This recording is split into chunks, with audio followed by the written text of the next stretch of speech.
Hi friends, welcome back to my channel. ఈరోజు మన ఛానల్లో టమాటా రైస్ అండి. ఇది మనం డిన్నర్లో చేసుకోవచ్చు, లంచ్ బాక్స్ కూడా ప్రిపేర్ చేసుకోవచ్చు. దీనికి ముందుగా మనం స్టవ్ ఆన్ చేసి మంటని హై ఫ్లేమ్లో పెట్టుకొని ఒక మూకుడు పెట్టుకోవాలి. మూకుడులో 2 టీ స్పూన్ల ఆయిల్ అనేది యాడ్ చేసుకోవాలండి.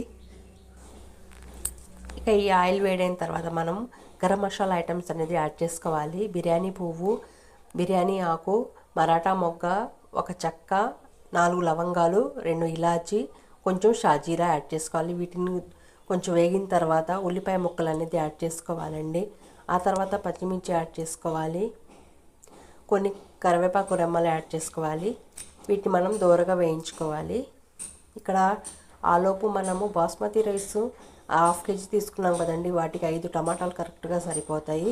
వాటిలో 3 టమాటాలు కట్ చేసి పక్కన పెట్టుకోవాలి ముక్కలుగా. 2 టమాటాలని ఇలా పేస్టుగా చేసుకొని మనము దీంట్లో యాడ్ చేసుకోవాలి. ఆ తర్వాత 2 టీ స్పూన్ల అల్లం వెల్లుల్లి పేస్ట్ యాడ్ చేసుకోవాలి.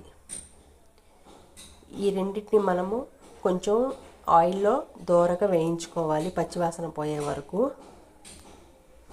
ఇలా వేగిన తర్వాత ఇక్కడ మనం ధనియాల జీలకర్ర powder 1 teaspoon, garam masala 1 teaspoon, 2 టీ స్పూన్ల కారము, కొంచెం పసుపు, రుచి తగినంత ఉప్పు అనేది యాడ్ చేసుకోవాలి.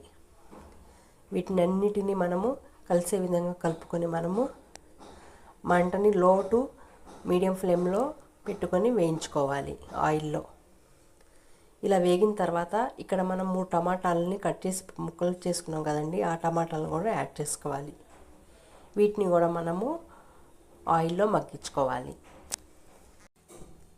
ఇలా ఆయిల్లో మగ్గించుకున్నప్పుడు టమాటాలో నీళ్ళన్నీ ఇంకిపోయి టమాటా ఉడికి ఆయిల్ బయటికి వస్తే టమాటా ఉడికినట్టండి. ఇంకా ఆ తర్వాత టమాటా ఉడికిన తర్వాత బాస్మతి రైస్ని యాడ్ చేసుకోవాలి.